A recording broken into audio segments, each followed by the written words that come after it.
Hello दोस्तों, मैं आप सभी का स्वागत करता हूं आपके अपने YouTube चैनल रैम्बो बाबा कंपटीशन में। हम पढ़ रहे हैं यूपी पुलिस एसआई 2025 के लिए मूल विधि। क्या हमने पढ़ना शुरू किया है यूपी पुलिस एसआई 2025 के लिए मूल विधि, जो कि बहुत ही इंपॉर्टेंट है यूपी एसआई के लिए। तो कल हमने मूल विधि के बारे में कुछ सामान्य बातें जानी थी और मूल विधि की परिभाषा हमने देखी थी, और कुछ जो हमें नॉर्मल चीजें हमें पता होनी चाहिए उनके बारे में जाना था। जैसे एफआईआर, जीरो एफआईआर हो गया, सस्पेंड हो गया, निलंबन हो गया, डिसमिस हो गया। इसी के बारे में हमने क्या किया था, जेल जाना था, अपराध जाने थे, संज्ञेय अपराध, असंज्ञेय अपराध। तो इन सब के बारे में हमने क्या किया था, कल पढ़ा था। अब हमको जब मूल विधि पढ़ना है तो मूल विधि पढ़ने से पहले हमको क्या पता होना चाहिए, सिलेबस हमको पता होना चाहिए कि क्या क्या हमें पढ़ना है और क्या क्या हमको नहीं पढ़ना है। जब तक हमको ये पता नहीं होगा कि हमें क्या पढ़ना है और क्या नहीं पढ़ना है, तब तक हम क्या करेंगे, भटकते रहेंगे। तो सबसे पहले आज हम क्या करेंगे कि हम सबसे पहले क्या करेंगे, पहले सिलेबस नोट करेंगे। सिलेबस नोट करने के बाद फिर क्या करेंगे, एक एक टॉपिक को क्रम वाइज उठा के क्या करेंगे, पूरी की पूरी मूल विधि को क्या करेंगे, खत्म करेंगे। बढ़िया तरीके से क्या करेंगे, मूल विधि को खत्म करेंगे। तो चलिए हम बिना किसी देरी के मूल विधि पढ़ना शुरू करते हैं और पहले देखते हैं हम क्या सिलेबस। फिर हम एक एक चीज को क्या उठा के समझेंगे, तो फिर हम चीजों को क्या करेंगे, पहले समझेंगे। तो चलिए पहले हम क्या करते हैं, सिलेबस देखते हैं। क्या करते हैं, पहले हम क्या करते हैं, पढ़ लेते हैं क्या, सिलेबस पढ़ लेते हैं।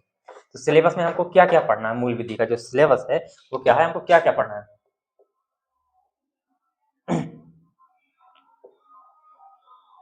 सिलेबस क्या क्या हमको पढ़ना है। तो सिलेबस में हम सबसे पहले हमको क्या पढ़ना है, हमको पहले सबसे पहले पढ़ना है क्या, भारतीय, हमको क्या पढ़ना, बीएनएस, भारतीय न्याय संहिता। क्या पढ़ना, हमको पढ़ना भारतीय न्याय संहिता, जो पहले क्या थी, आईपीसी थी। क्या थी, पहले क्या थी, आईपीसी थी, बीएनएस। क्या करेंगे, पहले हमको पढ़ना बीएनएस, ठीक है। फिर हम पढ़ेंगे क्या, भारतीय नागरिक सुरक्षा संहिता। क्या, भारतीय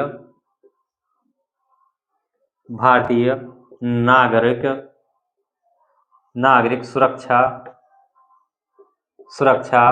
संहिता, भारतीय नागरिक सुरक्षा संहिता BNSS। क्या पढ़ेंगे, BNSS, भारतीय नागरिक सुरक्षा संहिता। पहले ये क्या थी, आईपीसी, इंडियन पीनल कोड। ये क्या थी, सीआरपीसी। ये क्या थी, सीआरपीसी। सीआरपीसी का मतलब क्या था, कोड ऑफ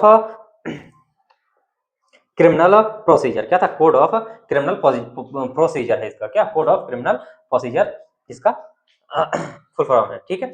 इसके बाद क्या पढ़ेंगे, भारतीय नागरिक सुरक्षा संहिता के बाद हमको क्या पढ़ना है, फिर हम पढ़ेंगे, फिर हम जो इसके ये क्या है, मेन है, दोनों बीएनएस और बीएनएसएस क्या है, मूल विधि के लिए इंपॉर्टेंट है। लेकिन इसमें क्या है, और भी अदर टॉपिक भी क्या है जुड़े हुए हैं, अदर क्या है, अधिनियम भी क्या है जुड़े हुए हैं। तो उन अधिनियमों को भी क्या करना होगा, पढ़ना होगा। तो हम अदर अधिनियम हैं उनको भी लिखते हैं कि उनको हम क्या क्या किस प्रकार से पढ़ेंगे, या फिर क्रम बदल सकते हैं, लेकिन अभी लिख लेते हैं कि उनको आगे पीछे भी क्या कर सकते हैं, पढ़ सकते हैं अपने सुविधा के अनुसार। चलो तो ठीक है, लिखते हैं। सबसे पहले क्या पढ़ेंगे, हम पढ़ेंगे महिलाओं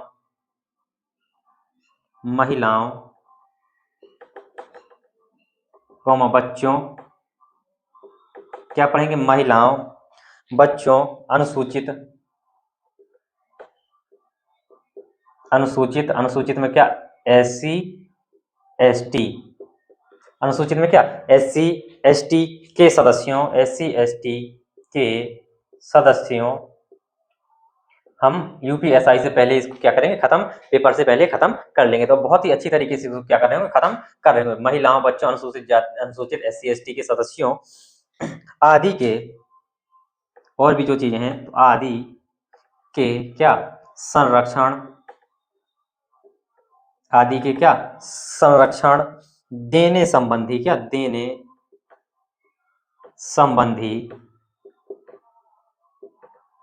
देने संबंधी हमको क्या पढ़ना है, जो विविध जो प्रावधान है, देने संबंधी विविध क्या, प्रावधान। क्या पढ़ना है, विविध प्रावधान। क्या पढ़ना, विविध प्रावधान पढ़ने। फिर हम आगे पढ़ेंगे, आगे एक आता है यातायात। क्या आता, यातायात। क्या पढ़ेंगे हम, यातायात नियम, यातायात नियम पढ़ेंगे। फिर हम पढ़ेंगे पर्यावरण संरक्षण। क्या पढ़ने वाले, पर्यावरण संरक्षण, पर्यावरण संरक्षण, इतना नोट करो, फिर हम आगे और लिखते हैं। क्या पढ़ना है? फिर हमको पढ़ना पर्यावरण संरक्षण। क्या पढ़ना? पर्यावरण संरक्षण। फिर आगे पढ़ना है क्या? वन्य जीव संरक्षण। क्या पढ़ना हमको? वन्य जीव संरक्षण अधिनियम, संरक्षण वन्य जीव संरक्षण अधिनियम। यहाँ पे भी अधिनियम, यातायात नियम अधिनियम है, पर्यावरण संरक्षण अधिनियम, वन्य जीव संरक्षण अधिनियम। इसके बाद क्या पढ़ेंगे? वन्य जीव संरक्षण अधिनियम के बाद हम पढ़ेंगे मानव अधिकार संरक्षण अधिनियम। क्या? मानव या मानवाधिकार। क्या? मानवाधिकार, मानव अधिकार, या उसको कर संधि कर देंगे, क्या हो जाएगा? मानवाधिकार संरक्षण, मानवाधिकार संरक्षण अधिनियम, अधिनियम। इन सबको पढ़ना है। इन सब में क्या 2-2 दिन देने हैं, बाकी इनमें टाइम देना है, बाकी सब में क्या करना है? 2-2 दिन में इनको क्या करेंगे? खत्म करेंगे। 2 दिन से ज्यादा हम नहीं लगाने वाले हैं इनमें, ठीक है? 2 दिन तो समझ लो कि ये 2 महीने के अंदर हमको क्या करना है? खत्म करना है पूरा सिलेबस, और पेपर के 2 महीने ही बच रहे होंगे, ठीक। फिर हम क्या करेंगे? इसकी प्रैक्टिस करेंगे। क्या करेंगे? प्रैक्टिस करेंगे। तो कौन सा? मानवाधिकार संरक्षण अधिनियम हो गया। फिर पढ़ेंगे हम सूचना का अधिकार अधिनियम। क्या पढ़ेंगे? सूचना, सूचना का अधिकार, अधिकार, सूचना का अधिकार अधिनियम, सूचना का अधिकार अधिनियम। क्या पढ़ने वाले? सूचना का अधिकार अधिनियम। सूचना के अधिकार अधिनियम के बाद कौन सा? भ्रष्टाचार निवारण अधिनियम, भ्रष्टाचार निवारण, भ्रष्टाचार निवारण अधिनियम, अधिनियम। क्या पढ़ने वाले? भ्रष्टाचार निवारण अधिनियम। भ्रष्टाचार निवारण अधिनियम के बाद पढ़ेंगे राष्ट्रीय सुरक्षा अधिनियम। क्या पढ़ने वाले? राष्ट्रीय सुरक्षा, राष्ट्रीय सुरक्षा अधिनियम, राष्ट्रीय सुरक्षा अधिनियम। राष्ट्रीय सुरक्षा अधिनियम के बाद हम पढ़ेंगे आईटी अधिनियम 2000। तो आईटी, इंफॉर्मेशन टेक्नोलॉजी, आईटी, ये इसको ऐसे लिख सकते हैं, आईटी अधिनियम, अधिनियम, आईटी अधिनियम 2000। कौन सा पढ़ने वाले? आईटी अधिनियम 2000। इसके बाद क्या पढ़ेंगे? आईटी अधिनियम के बाद हम साइबर अपराध पढ़ेंगे। क्या? साइबर अपराध, साइबर अपराध। क्या पढ़ने वाले हैं? साइबर अपराध पढ़ने वाले हैं। साइबर अपराध में काफी चीजें पढ़ेंगे, पॉक्सो वगैरह इसी में पढ़ेंगे। फिर हम पढ़ेंगे जनहित याचिका, जनहित याचिका। क्या पढ़ने वाले हैं? जनहित याचिका पढ़ने वाले हैं। क्या पढ़ने वाले? इतना नोट करो, फिर हम ऊपर से फिर नोट करते हैं। जनहित याचिका, 2-4 टॉपिक और पढ़ेंगे। तो ये हमारा क्या रहेगा? सिलेबस रहेगा। क्या रहेगा? ये हमारा सिलेबस रहेगा।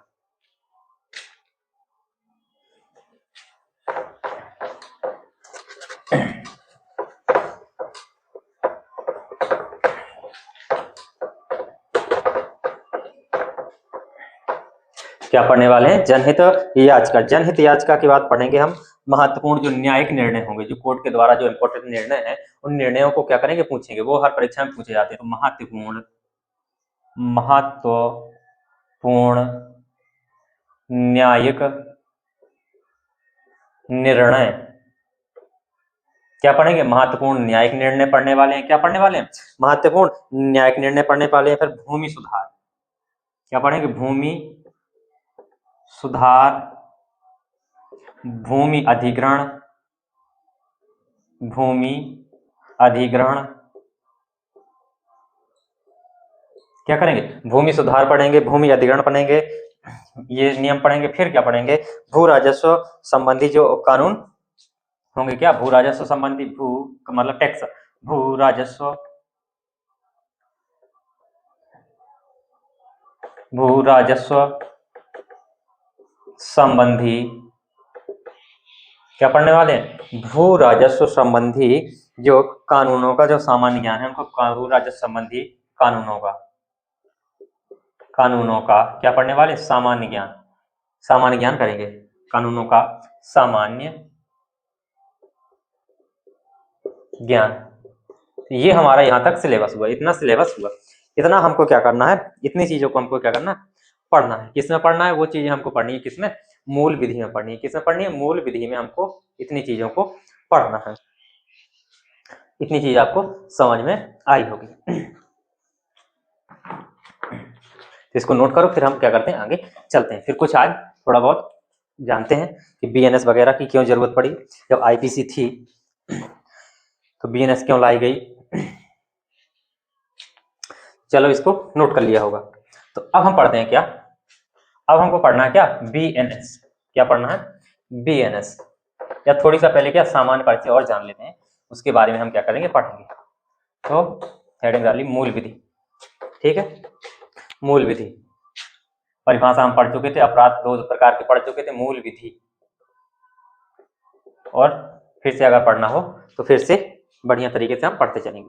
तो मूल विधि, तो अब मूल विधि की परिभाषा हमने क्या देखी थी कि ये क्या है, अपराधों का क्या है, जो अपराधों के बारे में क्या बताता है, अपराधों के बारे में बताता है और क्या करता है, ये अपराध और दंड का दंड बताता है क्या, तो ये अपराधों की परिभाषा और दंड बताता है। तो ऐसे नियम क्या, ये क्या है, नियमों का क्या होता है, समूह होता है, या क्या कहते हैं, नियमों का वह समूह जो क्या करता है, अपराधों की परिभाषा और अपराधों के लिए दंड बताता है, उसे क्या कहते हैं, मूल विधि कहते हैं। क्या कहते हैं, मूल विधि कहते हैं।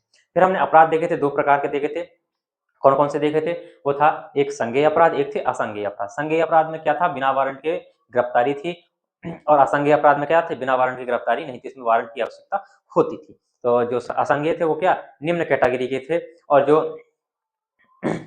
कैसे जो संज्ञेय है वो कैसे जघन्य अपराध थे, कैसे जघन्य अपराध थे। यहाँ तक हम पढ़ चुके थे। अब बताइए, अब जैसे आप हमको पढ़ना है कि क्या पढ़ना है, इसमें पढ़ना है बीएनएस। क्या पढ़ना है, बीएनएस। तो बीएनएस पहले क्या थी, आईपीसी थी। क्या थी, पहले क्या थी, आईपीसी थी।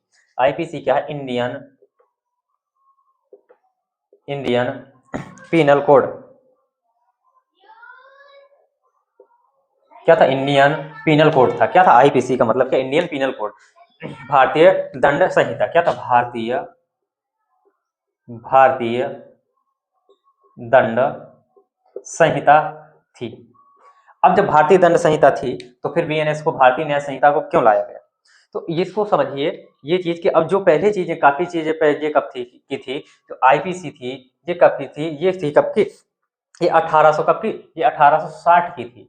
अब ये 1860 में जो अपराध और जो उनके लिए दंड था, तो वो क्या था, कुछ कम होगा कि कुछ ऐसे अपराध के लिए क्या होगा, बहुत ज्यादा दंड होगा, कुछ न्यून कोटि के अपराध के लिए दंड ज्यादा होगा, कुछ जो उच्च कोटि का जो अपराध होगा उसके लिए क्या होगा, दंड बहुत कम होगा। क्या होगा, बहुत ही कम, उच्च कोटि के लिए बहुत कम होगा, जो निम्न कोटि है उसके लिए क्या बहुत ज्यादा दंड हो सकता है। तो ऐसी कई चीजों में क्या करना, परिवर्तन करना, और कई अपराधों को क्या, जो जो ऐसे अपराध आ गए हैं जो पहले अपराध नहीं थे, तो उन अपराधों को भी क्या करने के लिए, इसमें शामिल करने के लिए, उनको सजा उन अपराधियों को क्या सजा मिलने के लिए उन अपराधों का क्या इसमें होना, शामिल होना बहुत जरूरी है। अगर जब तक अपराध शामिल नहीं होंगे तब तक उनके बारे में सुनवाई और उनकी सजा और उनका दंड वो क्या होगा, निश्चित नहीं होगा। अगर दंड निश्चित नहीं होगा तो वो लोग तो क्या होंगे, आराम से कांड करते रहेंगे और छूटते रहेंगे। तो इसीलिए क्या हुआ, आईपीसी की जगह फिर क्या किया गया, इसका बीएनएस लेके आया गया। क्या बीएनएस, इसमें क्या जो सुधार किए गए, क्या किए गए, सुधार किए गए, क्या किए गए, इसमें सुधार किए गए। तो इसलिए क्या हुआ, ये बीएनएस को लाया गया। इसमें संशोधन जो भी जरूरत थे, जरूरत के अनुसार क्या संशोधन वगैरह हुए, फिर इसको क्या किया गया, बीएनएस को लाया गया। तो ये चीज आपको समझ में आई होगी कि बीएनएस को क्यों लाया गया, आईपीसी के स्थान पर बीएनएस को क्यों लाया गया। ठीक है, इतनी चीज आपको समझ में आ गई होगी। अब हम देखते हैं कि जो पहले ये आईपीसी कब लाई गई, जो आईपीसी है सॉरी बीएनएस है, ये कब लाई गई। बीएनएस तो बीएनएस को यदि देखा जाए तो इसको क्या, इसको पारित कब की गई, बीएनएस पारित कब हुई, तो बीएनएस पारित हुई कब हुई, बीएनएस पारित हुई तो दो डेट याद रखनी है। एक पारित हमेशा हम जब पढ़ेंगे एक्ट तो हमेशा दो डेट पढ़ेंगे। क्या करेंगे, दो डेट पढ़ेंगे। एक कौन सी, पारित होने की, दूसरी कौन सी, लागू होने की। कौन सी, लागू होने की तिथि। कौन सी, लागू होने की तिथि। तो दो चीजें हमको क्या हमेशा पढ़ेंगे। जो बीएनएस है ये कब पारित हुई, तो ये कहेंगे ये पारित हुई कब, 25 दिसंबर का, 25 दिसंबर को। ये कब पारित हुई, 25 दिसंबर को क्या हुई, पारित हुई। 25 दिसंबर 2023 को क्या हुई, पारित हुई। और लागू कब हुई, 1 जुलाई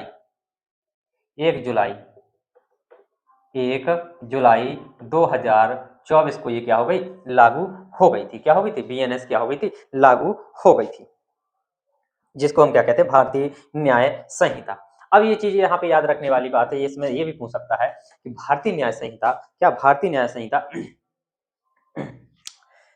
के समय जब ये पारित हुई तो उस समय प्रधानमंत्री और गृह मंत्री, तो प्रधानमंत्री कौन थे? तो प्रधानमंत्री कौन थे? कौन है? तो क्या हमारे नरेंद्र मोदी, कौन हमारे लगा श्री लगा लो, ये श्री नरेंद्र मोदी, नरेंद्र मोदी।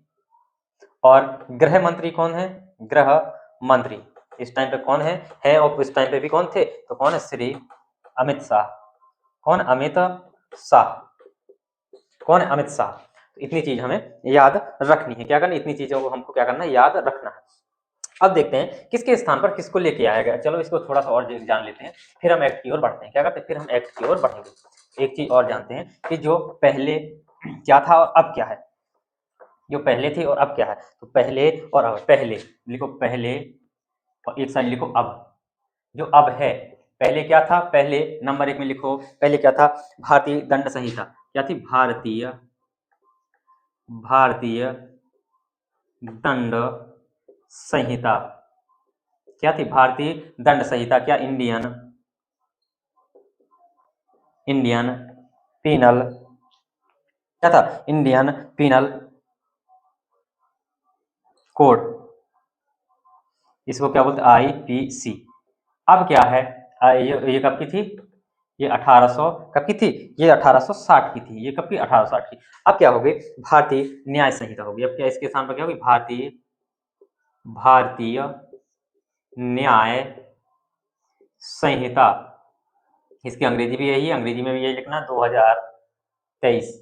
क्या होगी? भारतीय न्याय संहिता 2023। क्या है? भारतीय न्याय संहिता 2023 हो गई इसके स्थान पर। दूसरा क्या है?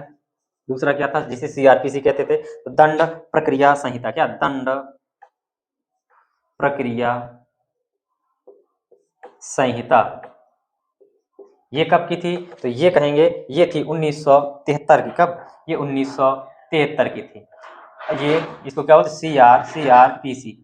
अब मैं अंग्रेजी लिख चुका हूँ उसकी, CRPC। इसके स्थान पर क्या होगी? भारतीय नागरिक सुरक्षा संहिता 2023 होगी। क्या होगी इसमें? भारतीय नागरिक सुरक्षा संहिता। क्या होगी? भारतीय नागरिक सुरक्षा संहिता क्या होगी? 2023 हो गई। ठीक है।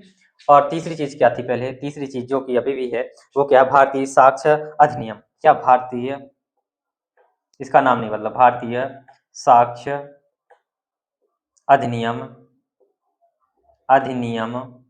इसको हमको पढ़ना नहीं है, इसको हमको पढ़ना नहीं है। भारतीय साक्ष्य अधिनियम कौन सा? 1872 का। कौन सा? 1872 का। जो अभी भी है क्या? भारतीय साक्ष्य अधिनियम 2023 हो गया है। क्या? भारतीय साक्ष्य अधिनियम क्या हो गया? 2023 हो गया। तो इतनी चीज आप नोट करो, फिर हम क्या करते हैं? आगे चलते हैं। तो भाई भारतीय न्याय संहिता जो 2023 है उसमें देखते हैं, तो नोट करो, फिर हम क्या करते हैं? आगे चलते हैं।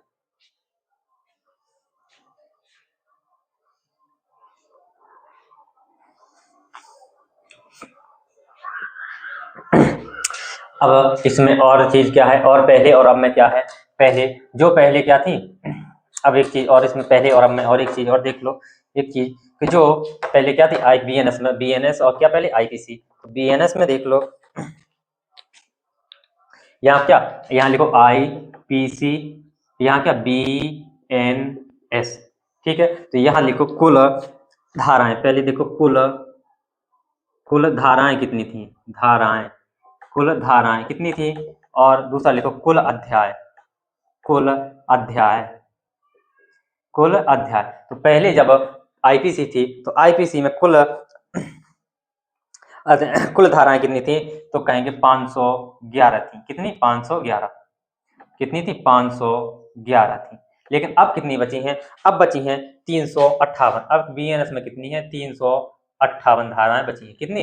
358 धाराएं। पहले कुल अध्याय कितने थे? कुल 358, 511 धाराओं कितने अध्याय में बांटा गया था? तो 511 धाराओं कितने?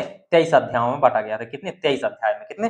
23 अध्याय में। लेकिन अब इसको कितने? 20 अध्याय में बांटा गया। कितने? 20 अध्याय में इसको 358 धाराओं को कितने? 20 अध्याय में बांटा गया है। ठीक है। तो ये चीज हमको इन्फॉर्मेशन ये हमें चाहिए, इससे क्या हो सकता है, प्रश्न पूछा जा सकता है। क्या हो सकता है, इससे प्रश्न पूछा जा सकता है। तो इसको नोट करो, फिर हम क्या करते हैं, आगे पहुंचते हैं।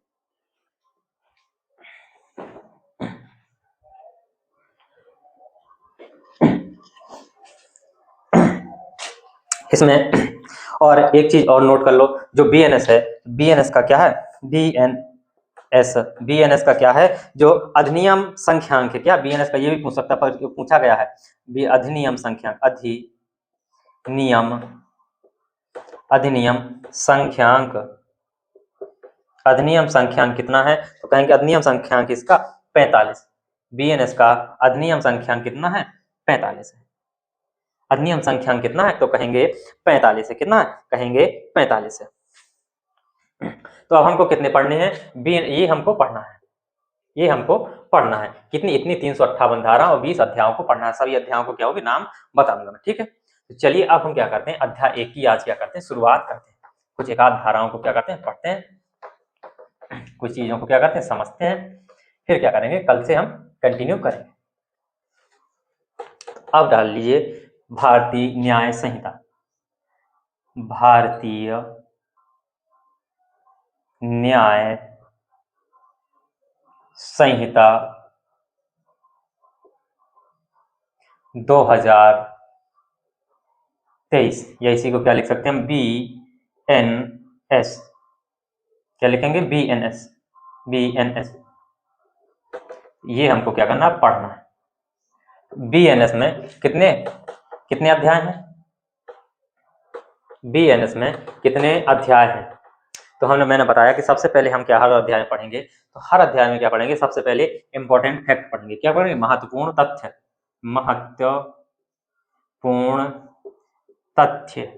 महत्वपूर्ण तथ्य में जो हम पढ़ चुके हैं वही है। सबसे पहले महत्वपूर्ण तथ्य में क्या पढ़ेंगे, हम पढ़ेंगे डेट या दिनांक।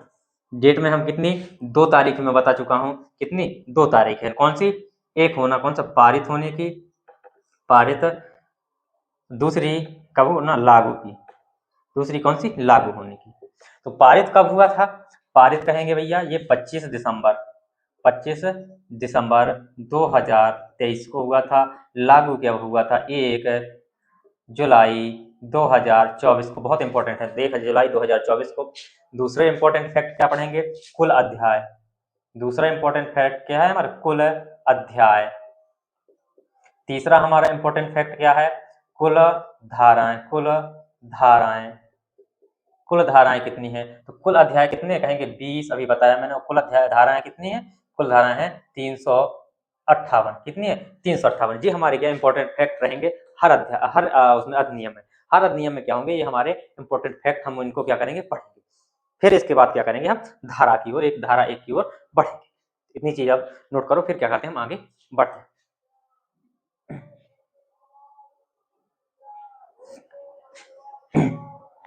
अब चलते हैं धारा 1। अब हम चलते हैं धारा 1 की ओर। चलिए अब इसकी हम क्या करते हैं, धारा 1 की ओर पढ़ते हैं और देखते हैं धारा 1। लिखते हैं धारा या सेक्शन, अंग्रेजी में कहते हैं सेक्शन, लेकिन हिंदी में कहें तो क्या, धारा 1। कौन सी, धारा 1। धारा 1 क्या कहती है, तो लिखिए, धारा 1 बताती है कि संक्षिप्त नाम, प्रारंभ और लागू होना। क्या बताती है, संक्षिप्त नाम, लागू होना। संक्षिप्त नाम, प्रारंभ और लागू होना। क्या, संक्षिप्त नाम, प्रारंभ और क्या, संक्षिप्त नाम, प्रारंभ और लागू होना। संक्षिप्त नाम, प्रारंभ और लागू होना। क्या, संक्षिप्त नाम, प्रारंभ और लागू होना। इसी में और भी एक चीज क्या होती है, इसी में एक चीज और क्या होती है, वो क्या होता है, इसका विस्तार भी होता है। क्या होता है, विस्तार। क्या होता है, विस्तार होता है।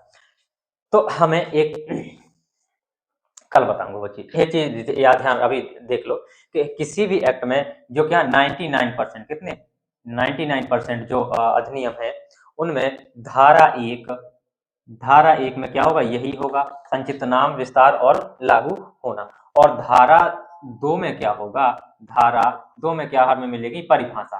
क्या मिलेगी, परिभाषा क्या मिलेगी, धारा 2 में मिलेगी परिभाषा। तो अब बताओ हमने क्या संक्षिप्त नाम इसका पढ़ लिया, क्या भारतीय न्याय संहिता, क्या संक्षिप्त नाम इसका क्या, भारतीय न्याय संहिता 2023। इसका प्रारंभ हमने अभी देख लिया, लागू होना देख लिया। प्रारंभ कब हुआ था, 1 जुलाई 2024 से, और लागू कब हुआ, अरे प्रारंभ कब हुआ था, ये हुआ था 25 दिसंबर 2025। लागू होने का मतलब क्या है, प्रारंभ होने का मतलब क्या है, उसको पारित होना, क्या पारित। तो इसके ये का 25 दिसंबर 2023 को, ठीक है। और लागू कब हुआ, 1 जुलाई 2024 को। कब हुआ, 1 जुलाई 2024 को। लेकिन विस्तार कहाँ है, विस्तार होता, अब विस्तार में क्या है, तो इसमें विस्तार क्या होता है, विस्तार होता है इसमें क्या, संपूर्ण भारत में है। अब क्या है, संपूर्ण भारत में, संपूर्ण भारत में। अब संपूर्ण भारत का मतलब क्या है बताओ, संपूर्ण भारत का मतलब क्या है। पहले क्या था, पहले कहां पर, ये जम्मू कश्मीर पे लागू नहीं था, क्या जम्मू कश्मीर, ये धारा जम्मू कश्मीर पर लागू नहीं होती थी, लागू नहीं होती थी। कब, 2019 से पहले, कब 2019 से पहले। लेकिन 2019 में क्या, 370 जब हट गया, जब 370 हट गया, 370 हट जाने के बाद ये क्या होगा, संपूर्ण भारत में क्या होगी, लागू होने लगी, क्या होगी, संपूर्ण भारत में लागू होने लगी। अब संपूर्ण भारत का मतलब क्या है, कहाँ तक होगा, संपूर्ण भारत के अंतर्गत कितना होगा, जो हमारा भारत का ये है, ये ऐसे ऐसे ऐसे। तो इसमें जो जो जम्मू कश्मीर, वो क्या है, लक्षद्वीप और अंडमान निकोबार है, तो वो भी क्या है, भारत के अंदर शामिल है। तो क्या, लक्षद्वीप समूह और अंडमान निकोबार द्वीप समूह भी क्या है, हमारे भारत के अंतर्गत शामिल हैं। तो उसको वहां पर भी क्या होगा, ये कानून लागू होगा, क्या होगा, वहां पर भी कानून लागू होगा। और समुद्र में कहां तक लागू होगा, समुद्र में कहां तक लागू होगा, समुद्र के अंदर भी, समुद्र में भी क्या होता है, अपना क्षेत्र होता है। तो समुद्र में कहां तक होगा, समुद्र में होगा ये 12 समुद्री मील तक, कहां, 12 समुद्री मील तक ये क्या होगा, लागू होगा। कहां तक होगा, तो समुद्र में ये होगा कहां तक, 12 समुद्री मील तक होगा। और संपूर्ण भारत का मतलब अंडमान निकोबार समेत सब पूरा भारत, जम्मू कश्मीर से लेकर कन्याकुमारी तक, यहाँ पूरब से पश्चिम पूरा पूरे भारत में क्या होगा, लागू होगा। तो ये हमने क्या देखी, इसकी धारा 1 संक्षिप्त नाम, प्रारंभ, लागू होना, विस्तार, हमने क्या देखा, धारा 1। अब धारा 2 में क्या होगी, परिभाषाएं होंगी, क्या होगी, धारा 2 में होगी परिभाषा। जो मैंने बताया कि धारा 1 में क्या होता है, संक्षिप्त नाम, प्रारंभ और विस्तार, लागू होना, यही होता है प्रत्येक एक्ट में, 99% में। 1-2 एक्ट हैं जिनमें नहीं है। तो धारा 2 में होती परिभाषाएं। तो अब धारा 2 की जो परिभाषा होंगी उसको क्या करेंगे हम नेक्स्ट क्लास में, कल पढ़ रहे होंगे, तो कल हम धारा 2 से पढ़ेंगे। थैंक यू दोस्तों, क्लास अच्छी लगी तो प्लीज लाइक शेयर सब्सक्राइब जरूर करिएगा। मिलते हैं नेक्स्ट क्लास में।